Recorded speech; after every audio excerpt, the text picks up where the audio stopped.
કેમ છો મજામાં? આજના વિડિયો લેક્ચરમાં આપ સૌનું સ્વાગત છે। તો આજના વિડિયો લેક્ચરમાં આપણે ધોરણ 6 વિષય ગણિત ચેપ્ટર 8 દશાંશ સંખ્યા વિશે આપણે અભ્યાસ કરતા હતા। તો એમાં આપણે અગાઉના વિડિયો લેક્ચરમાં આપણે સ્વાધ્યાય 8.5 ના પ્રશ્ન પહેલા બે દાખલા A અને B નો આપણે અભ્યાસ કરી ગયા હતા। તો આજના વિડિયો લેક્ચરમાં આપણે સ્વાધ્યાય 8.5 ના પ્રશ્ન પહેલાના C દાખલાનો અભ્યાસ કરીશું કે પ્રશ્ન પહેલો શું આપેલો હતો કે નીચેના દરેકનો સરવાળો શોધો કે નીચેના દરેકનો આપણે શું કરવાનો છે સરવાળો શોધવાનો છે। તો એમાં આપણે C દાખલો જોઈએ તો C અહીંયા આપણને આપેલો છે કે 27.076 પ્લસ 0.55 પ્લસ 0.004 એનો આપણે સરવાળો કરવાનો છે।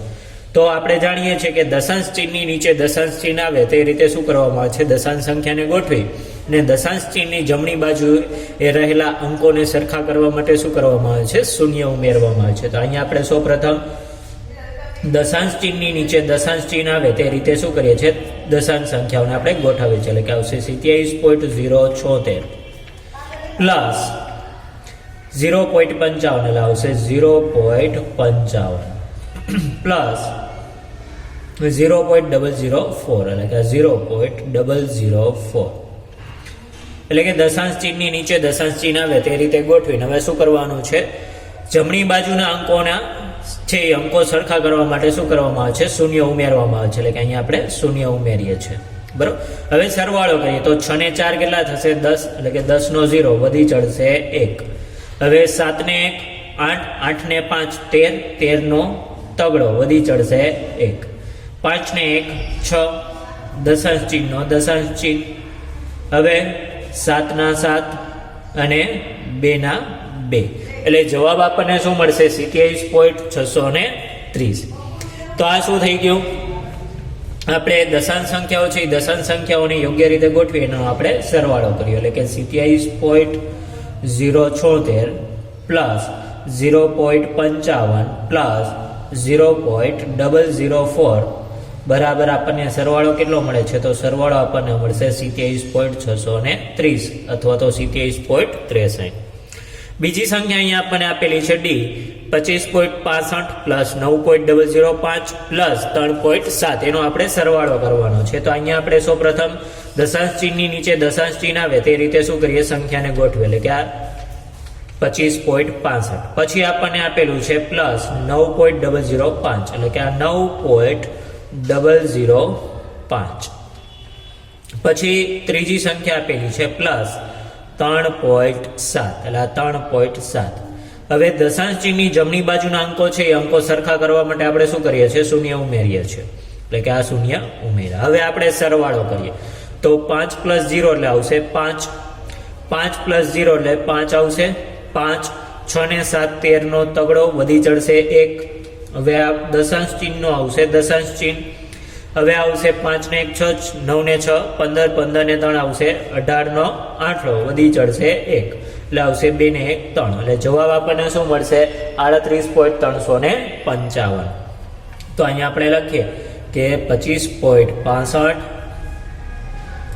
પ્લસ 9.005 પ્લસ 3.7 કરતા આપણને જવાબ શું મળે છે જવાબ આપણને મળશે 38.355। ત્યારબાદ ઈ દાખલો આપણે જોઈએ તો એમાં આપણને આપેલું છે 0.75 પ્લસ 10.425 પ્લસ 2। તો આનો આપણે સરવાળો કરીએ તો દશાંશ ચિહ્નની નીચે દશાંશ ચિહ્ન આવે તે રીતે આપણે સંખ્યાને ગોઠવી દઈએ એટલે કે 0.75 પ્લસ 10.425 પ્લસ આપણને આપેલું છે 2। તો હવે જમણી બાજુના દશાંશ ચિહ્નની જમણી બાજુના જે અંકો છે એ અંકો સરખા કરવા માટે આપણે શું કરીએ છીએ શૂન્ય ઉમેરીએ છીએ એટલે આ શૂન્ય ઉમેરા અને અહીંયા શૂન્ય ઉમેરો। હવે આનો આપણે સરવાળો કરીએ તો 0 પ્લસ 5 એટલે આવશે 5 5 ને 2 થશે 7 અને 7 ને 4 11 નો એકડો વધી ચડશે 1 અને આ દશાંશ ચિહ્નનો આવશે દશાંશ ચિહ્ન હવે 2 ને 1 થશે 3 અને આ 1 નો 1 એટલે જવાબ આપણને શું મળશે 13.175। તો આ 13.175 આ દશાંશ સંખ્યાનો સરવાળો કરતા મળતો જવાબ છે એટલે કે 0.75 પ્લસ 10.425 પ્લસ 2 કરતા આપણને જવાબ મળશે 13.175। ત્યારબાદ આપણને અહીંયા એફ દાખલો આપેલો છે કે 280.69 પ્લસ 25.2 પ્લસ 38. તો એનો આપણે સરવાળો કરીએ તો દશાંશ ચિહ્નની નીચે દશાંશ ચિહ્ન આવે તે રીતે સંખ્યાને આપણે ગોઠવી દઈએ. એટલે કે 280.69 પ્લસ આવશે 25.2 એટલે 25.2. ત્યારબાદ પ્લસ આપણને આપેલું છે 38 એટલે આવશે 38. હવે દશાંશ ચિહ્નની જમણી બાજુના અંકો છે એ અંકો સરખા કરવા માટે આપણે શું કરીએ છીએ? શૂન્ય ઉમેરીએ છીએ. એટલે આ શૂન્ય આપણે ઉમેર્યા.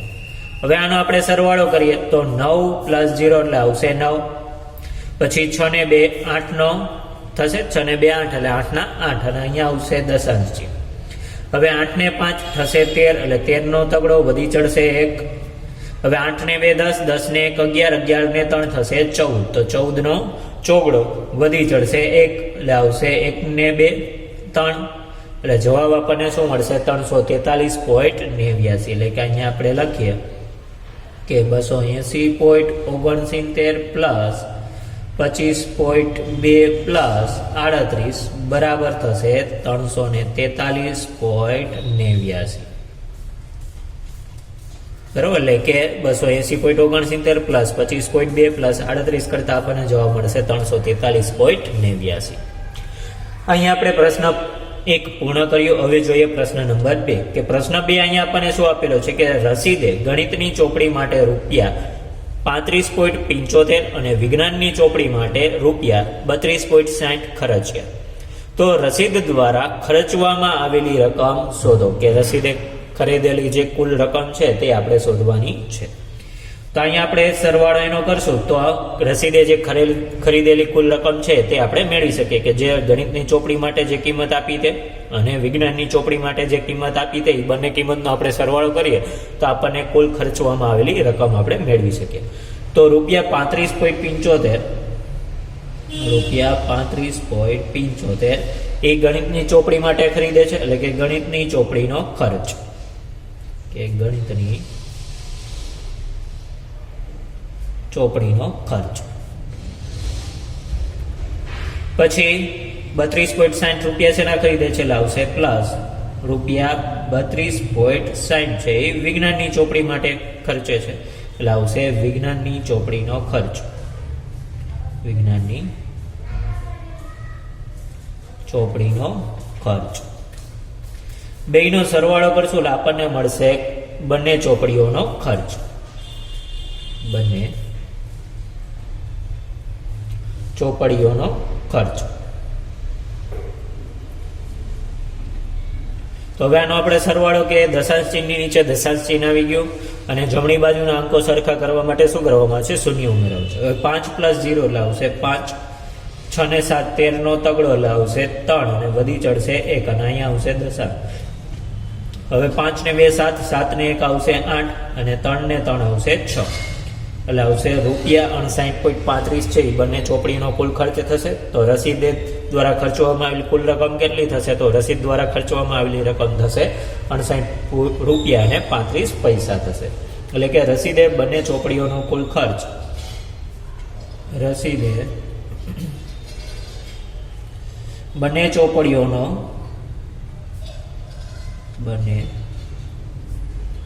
ચોપડીઓનો કુલ રૂપિયા 59.35 ખર્ચ કર્યો.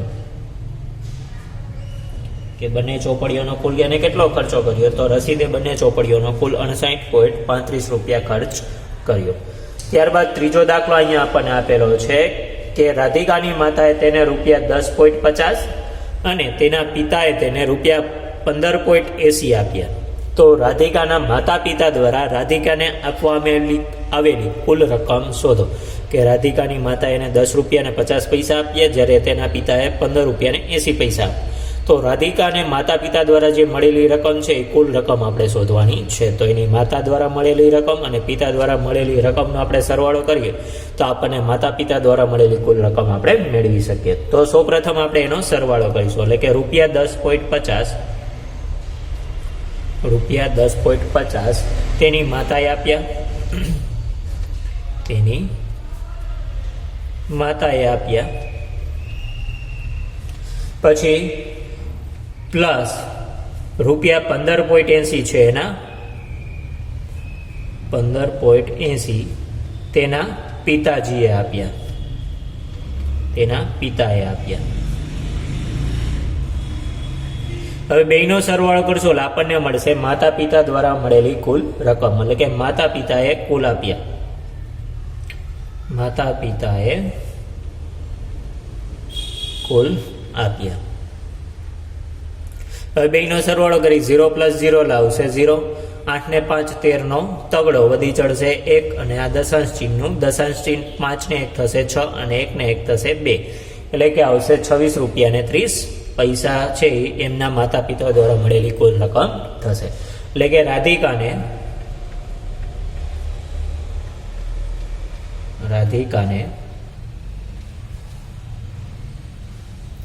તેના માતા પિતા દ્વારા તેના માતા પિતા દ્વારા કુલ રૂપિયા 26.30 મળ્યા, 26.30 મળ્યા. કે રાધિકાને તેના માતા પિતા દ્વારા કુલ કેટલા રૂપિયા મળ્યા? તો તેના માતા પિતા દ્વારા કુલ રૂપિયા 26.30 મળ્યા. ત્યારબાદ આપણને આપેલું છે કે નસરીને 30 મીટર અને 20 સેમી કાપડ તેના શર્ટ માટે અને 2 મીટર અને 5 સેમી કાપડ તેના પેન્ટ માટે ખરીદ્યું. કે નસરીને 30 મીટર અને 20 સેમી કાપડ તેના શર્ટ માટે અને 2 મીટર અને 5 સેમી કાપડ તેના પેન્ટ માટે ખરીદ્યું. તો તેના દ્વારા ખરીદવામાં આવેલ કાપડની કુલ લંબાઈ શોધો. કે આ નસીબ દ્વારા જે શર્ટ માટે ખરીદવામાં આવેલું કાપડ અને પેન્ટ માટે ખરીદવામાં આવેલ કાપડનો કુલ કેટલું કાપડ ખરીદ્યું તે આપણે મેળવવાનું છે. તો શર્ટ માટે ખરીદેલ કાપડ અને પેન્ટ માટે ખરીદેલ કાપડનો આપણે સરવાળો કરીએ તો તેના દ્વારા ખરીદવામાં આવેલ કુલ આપણે કાપડ મેળવી શકીએ. તો અહીંયા સૌપ્રથમ આ સેમી છે, તો સેમીને આપણે મીટરમાં ફેરવું જોશે. તો આપણે જાણીએ છીએ કે 100 સેમી બરાબર થશે 1 મીટર, એટલે કે 100 સેમી બરાબર 1 મીટર. તો 1 સેમી બરાબર કેટલા થશે? તો આવશે 1 સેમી બરાબર થશે 1/100 મીટર, એટલે કે 100 સેમી બરાબર 1 મીટર. તો 1 સેમી બરાબર થશે 1/100 મીટર. તો શર્ટ માટે ખરીદેલું કાપડ બરાબર શર્ટ માટે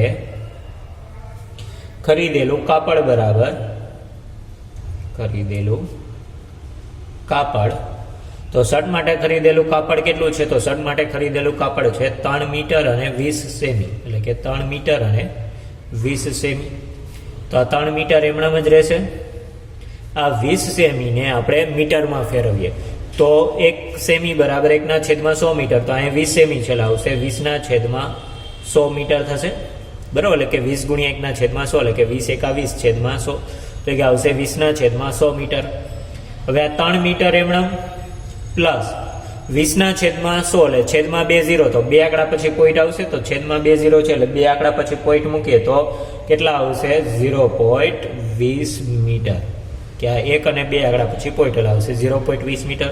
હવે બેયનો સરવાળો કરીએ કે 3 મીટર અને 0.20 મીટર. તો બેયનો આપણે સરવાળો કરશું એટલે આપણને જોવા મળશે 3.20 મીટર. એટલે કે શર્ટ માટે ખરીદેલું કાપડ કેટલું થશે? 3.20 મીટર થશે. એવી જ રીતે હવે આપણે લઈએ પેન્ટ માટે ખરીદેલું કાપડ. તો પેન્ટ માટે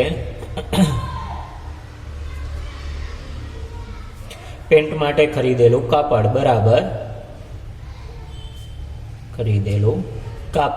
બરાબર તો પેન્ટ માટે કેટલું કાપડ ખરીદે છે? 2 મીટર અને 5 સેમી, એટલે આ 2 મીટર અને 5 સેમી.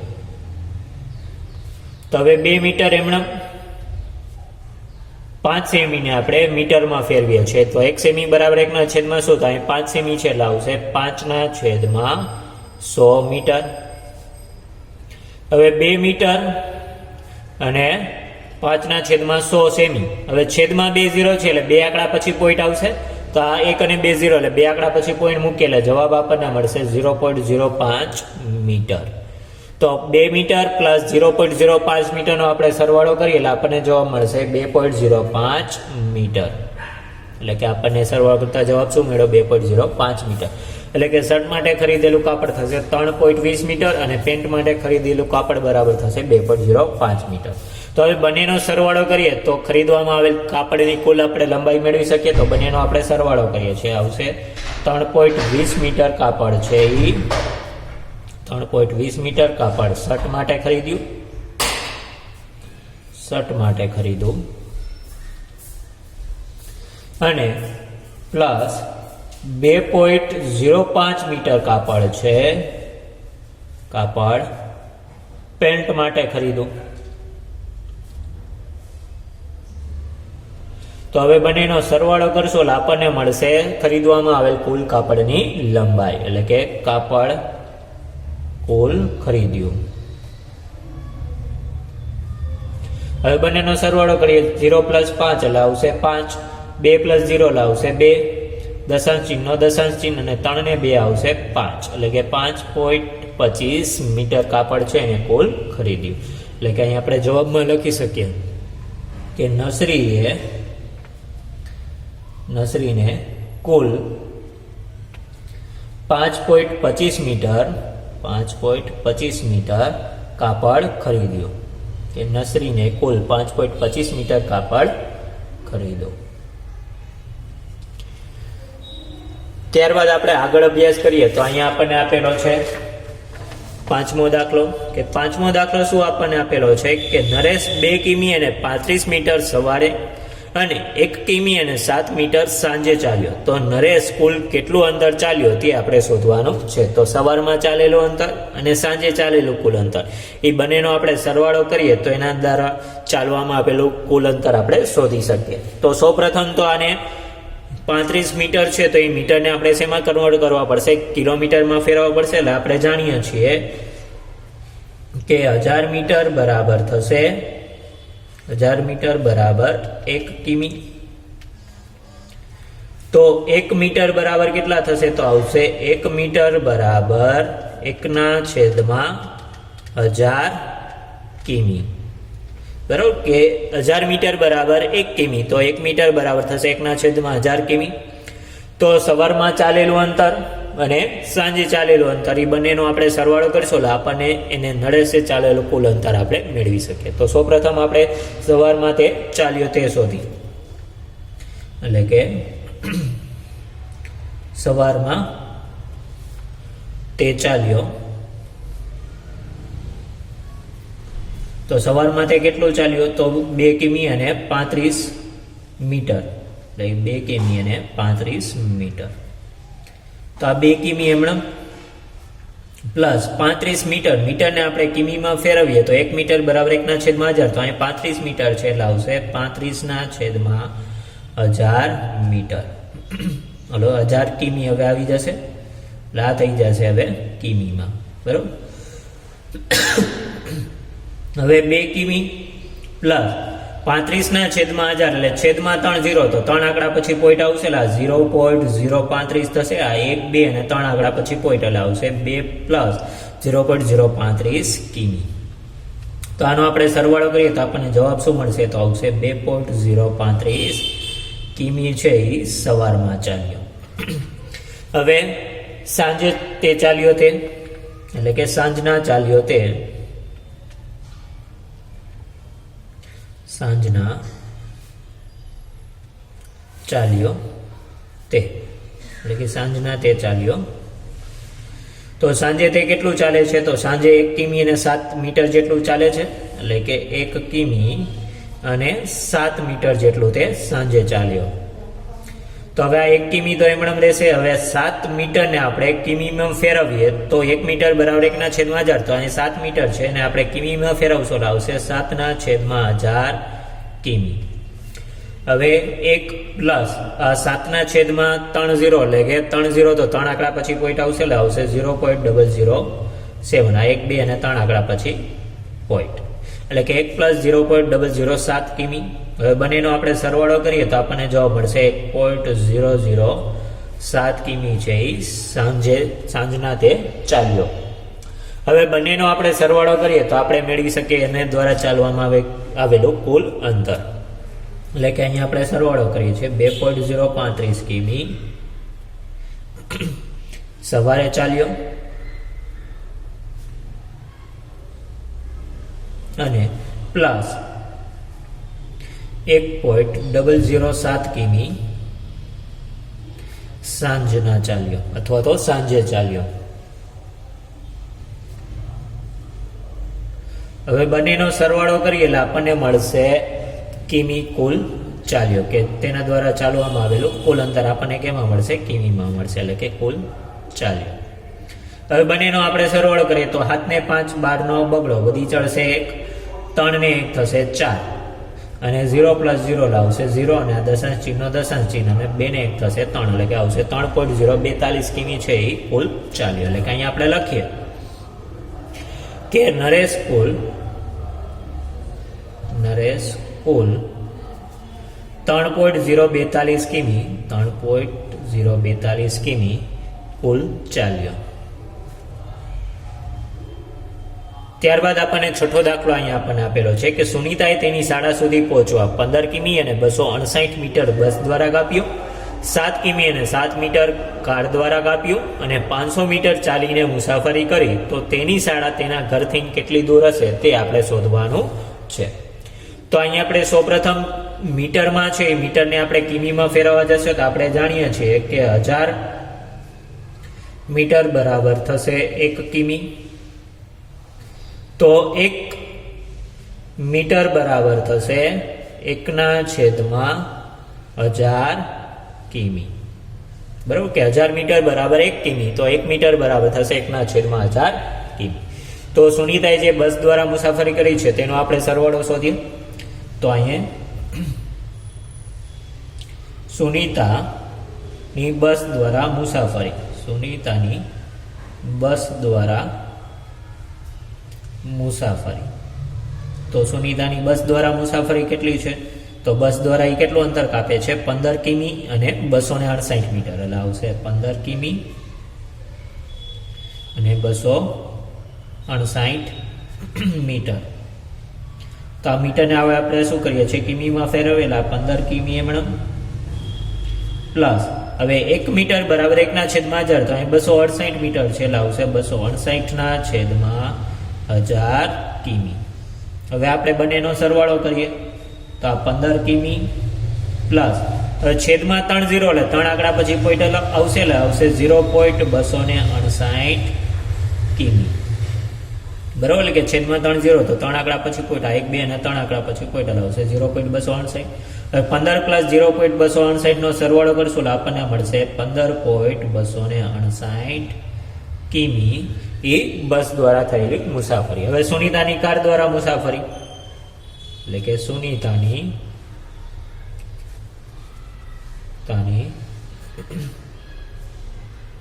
કાર દ્વારા મુસાફરી. તો સુનિતા કાર દ્વારા કેટલી મુસાફરી કરે છે? તો સુનિતા કાર દ્વારા 7 કિમી અને 7 મીટરની મુસાફરી છે એ કાર દ્વારા કરે છે. તો એ બંનેનો આપણે સરવાળો કરીએ, 7 કિમી અને 7 મીટર. તો આ કિમીમાં તો એમણામ આવશે. હવે આ 7 મીટર છે એને આપણે કિમીમાં ફેરવીએ તો 1 મીટર બરાબર 1/1000, તો અહીં 7 મીટર છે એટલે આવશે 7/1000 કિમી. હવે 7 કિમી પ્લસ એનો આપણે સરવાળો કરીએ તો 7/1000, એટલે છેદમાં 3 0, તો 3 આંકડા પછી પોઈન્ટ આવશે, એટલે 0.007 કિમી. હવે બંનેનો આપણે સરવાળો કરીએ તો 7 + 0.007 કિમી એટલે શું થશે? 7.007 કિમી. તો આટલી મુસાફરી છે એને શું કરી? કાર દ્વારા કરી. હવે આપણે શોધીએ સુનિતાની ચાલીને મુસાફરી, કે સુનિતાએ ચાલીને કેટલી મુસાફરી કરી તે. તો સુનિતાની ચાલીને મુસાફરી, સુનિતાની ચાલીને મુસાફરી. તો સુનિતાની ચાલીને મુસાફરી આપણે લઈએ તો સુનિતા કેટલું ચાલે છે? 500 મીટર જેટલું અંતર ચાલીને જાય છે. એટલે 500 મીટર છે એ 500 મીટરને આપણે કિમીમાં ફેરવીએ તો 1 મીટર બરાબર 1/1000, તો અહીં 500 મીટર છે એટલે આવશે 500/1000 કિમી. એટલે કે આપણે આ મીટરને શું કર્યા? કિમીમાં ફેરવે. છેદમાં 3 0, તો 3 આંકડા પછી પોઈન્ટ આવશે, એટલે જવાબ થશે 0.500 કિમી. કે છેદમાં 3 0, તો 3 આંકડા પછી પોઈન્ટ આવશે 0.500. કિમી છે એ ચાલીને મુસાફરી. હવે ત્રણેયનો આપણે સરવાળો કરીએ તો એને શાળાથી ઘર સુધીનું કેટલું અંતર છે તે આપણે મેળવી શકીએ. એટલે સુનીતાની કુલ મુસાફરી બરાબર સુનીતાની કુલ મુસાફરી તો કુલ 15.286 કિમી એ બસ દ્વારા કાપે છે, એટલે કે કિમી બસમાં મુસાફરી. પછી 7.007 કિમી કારમાં મુસાફરી પ્લસ 0.500 કિમી એ ચાલીને મુસાફરી કરે છે, એટલે આવશે ચાલીને મુસાફરી. હવે આનો આપણે સરવાળો કરશું એટલે કે એના ઘરથી શાળા સુધીનું જે કુલ અંતર છે તે આપણે મેળવી શકીએ છીએ. તો 6 ને 7 13 નો તગડો વધી ચડશે 1, 8 ને 1 9 નો 9, પછી આવશે 5 ને 2 7 અને દશાંશ ચિહ્નનું દશાંશ ચિહ્ન. 7 ને 5 ને 7 7 ને 5 12 નો બગડો વધી ચડશે 1, 1 ને 1 થશે 2, એટલે આવશે 22.700 ને અહીંયા 259 છે, એટલે કે અહીંયા આવશે આ 259, એટલે કે આપણે કરીએ આ 259. તો 8 ને 7 15 નો પાંચડો, એટલે કે અહીંયા આવશે 15 નો પાંચડો વધી ચડશે 1, એટલે કે 6 ને 1 થશે 7, એટલે અહીંયા આવશે 7 બરોબર. એટલે કે અહીં 259 હતા, એટલે અહીંયા આવશે 259. 8 ને 7 15 નો પાંચડો વધી ચડશે 1 બરોબર, એટલે કે 6 ને 1 7, એટલે આ 7 ના 7, આ પછી આવશે 5 ને 2 7 અને 5 ને 7 12 નો બગડો વધી ચડશે 1, 1 ને 1 2, એટલે જવાબ આપણને મળશે 22.775 કિમી એ કુલ અંતર એને કાપ્યો, એટલે કે કુલ એની મુસાફરી થશે, એટલે આવશે કુલ મુસાફરી. તો હવે આપણે જોઈએ તો આગળ સુનીતાની શાળા તેના ઘરથી કુલ 22.775 કિમી 22.775 કિમી દૂર છે. ત્યારબાદ જોઈએ 7મો દાખલો કે રવિએ 5 કિગ્રા અને 400 ગ્રામ ચોખા અને 2 કિગ્રા અને 20 ગ્રામ ખાંડ અને 10 કિગ્રા અને 850 ગ્રામ લોટ ખરીદ્યો. તો રવિએ ખરીદેલી વસ્તુઓનું કુલ વજન આપણે શોધવાનું છે, કે રવિ દ્વારા જે ખરીદવામાં આવેલું વસ્તુઓ છે એ વસ્તુઓનું આપણે કુલ વજન અહીંયા આપણે શોધવાનું છે. કે રવિએ 5 કિગ્રા અને 400 ગ્રામ ચોખા, 2 કિગ્રા અને 20 ગ્રામ ખાંડ અને 10 કિગ્રા અને 850 ગ્રામ લોટ ખરીદ્યો. તો રવિએ છે ખરીદેલી કુલ વસ્તુઓ છે અને વસ્તુઓનું કુલ વજન આપણે શોધવાનું છે. તો આને આપણે સૌપ્રથમ ગ્રામમાં છે, ગ્રામમાંથી કિલોગ્રામમાં ફેરવવું પડશે, એટલે આવશે 1000 ગ્રામ બરાબર થશે 1 કિગ્રા. તો 1 ગ્રામ બરાબર થશે 1/1000 કિગ્રા. તો અહીંયા આપણે લખીએ કે રવિની ચોખાની ખરીદી, કે રવિ દ્વારા જે ચોખાની ખરીદી કરવામાં આવી રહે, એટલે કે રવિની ચોખાની ખરીદી. તો રવિએ કેટલા ચોખા ખરીદ્યા? 5 કિગ્રા અને 400 ગ્રામ ચોખા ખરીદ્યા. તો આ ગ્રામને આપણે કિલોગ્રામમાં ફેરવેલા આવશે 5 કિગ્રા અને આ 400 ગ્રામને આપણે કિલોગ્રામમાં ફેરવે તો 1 ગ્રામ બરાબર થાય 1/1000 છેદમાં 1000 કિગ્રા. તો અહીં 400 ગ્રામ છે એટલે આવશે 400/1000 કિગ્રા. તો 5 કિગ્રા પ્લસ હવે 400/1000 એટલે કે છેદમાં 3 0, તો 3 આંકડા પછી પોઈન્ટ આવશે. તો 3 આંકડા પછી પોઈન્ટ મૂકીએ તો જવાબ આપણને શું મળશે? 0.400 કિગ્રા. હવે બંનેનો આપણે સરવાળો કરીએ તો 5 + 0.400 તો 5 પોઈન્ટ આવશે 5.400 કિગ્રા છે એ ચોખાની ખરીદી કરી. ત્યારબાદ આવશે રવિની ખાંડની ખરીદી, એટલે કે રવિની ખાંડની ખરીદી, કે રવિએ કેટલી ખાંડ ખરીદી તેની ખરીદી આપણે મેળવી. તો રવિએ કેટલી ખાંડ ખરીદી? 2 કિગ્રા અને 20 ગ્રામ ખાંડ ખરીદી, એટલે આવશે 2 કિગ્રા અને 20 ગ્રામ. તો 2 કિગ્રા એમણામ જ રહેશે. હવે આ 20 ગ્રામને આપણે કિગ્રામાં ફેરવીએ તો 20 ગ્રામ છે તો એને કિગ્રામાં ફેરવ તો 1 ગ્રામ બરાબર 1/1000, તો અહીં 20 ગ્રામ છે આવશે 20/1000 કિગ્રા થઈ જશે. હવે આ 2 કિગ્રા પ્લસ હવે 20/1000 એટલે છેદમાં 3 0, તો 3 આંકડા પછી પોઈન્ટ આવશે એટલે 3 આંકડા પછી પોઈન્ટ મૂકેલા જવાબ આવશે 0.020 કિગ્રા. બંનેનો આપણે સરવાળો કરીએ તો આપણને જવાબ મળશે 2.020 કિગ્રા છે એને ખાંડની ખરીદી કરી. ત્યારબાદ ત્રીજો આપણે જોઈએ રવિની લોટની ખરીદી, એટલે કે રવિની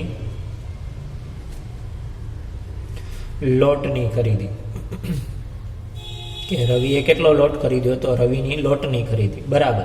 તો રવિ કેટલો લોટ ખરીદે છે, તો 10 કિગ્રા અને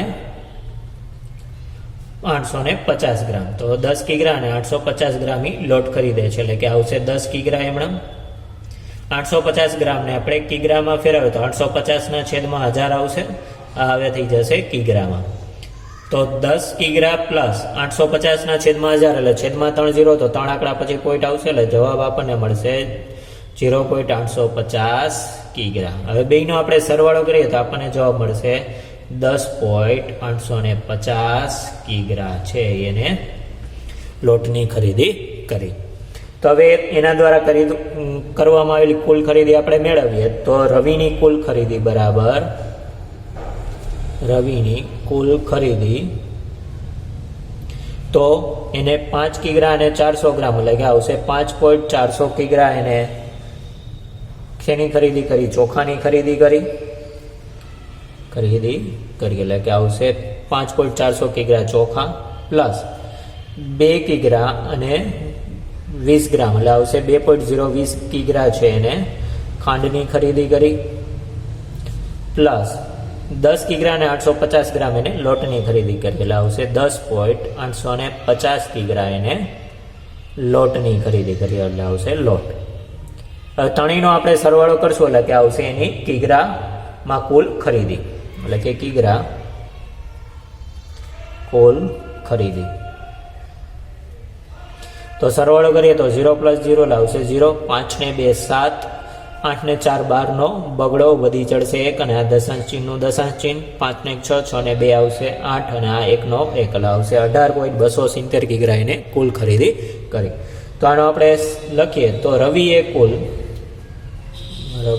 કુલ કેટલી ખરીદી કરી, તો રવિએ કુલ 18.270 કિગ્રા 18.270 કિગ્રા વજનની ખરીદી કરી.